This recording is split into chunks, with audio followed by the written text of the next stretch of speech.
Si Gutesa, siguro alam ni Yuse kung nasan si Gutesa. Bakit naman sa akin ibibintang? Baka kayo may alam. Ay, Total, kayo hindi naman ko alam yata kasi may kakilala dyan. Hindi, ikaw ang nasa gobyerno eh. Pero teka lang, sino ba nag-present sa kanila? Ay, Yung mga hindi ko alam kung sino nag-present. Please do not accuse Hindi kami me. nag-present dyan. Baka kaalyado nyo nag-present Ay, dyan. hindi.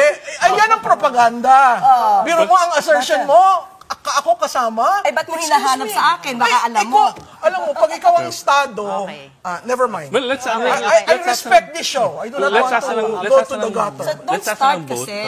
You're putting something to me. But you are representing government. But still, bakit ko malalaman? Hindi ako nag-present dyan. Oh, bakit mo sa akin ipapaturo You can sa akin always na say malamang it alam in a ko? very nice way But without you don't have to insulting start. people. Oh, You don't have to excuse me. start. Okay po. Excuse me. Ano You don't have to start. Ganito po. Let's ask na lang each one. Do we have any information from either end?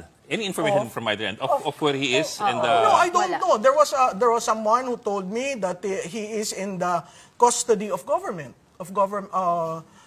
agencies of government, including the family. including the family? Including the family. So, do I know for certain? No. It was relayed to me. Am I part of the scheme that some people would say I am part? I am not. I am just an ordinary citizen who loves this country and would like to comment on certain things. Tinanong natin yan sa Marines eh. At sinabi nila na wala sa kustodiya nila, walang nakakaalam. Siguro, ang dapat na natin tanong si Mike Defenso. No, we already asked Mike Defenso. Madala.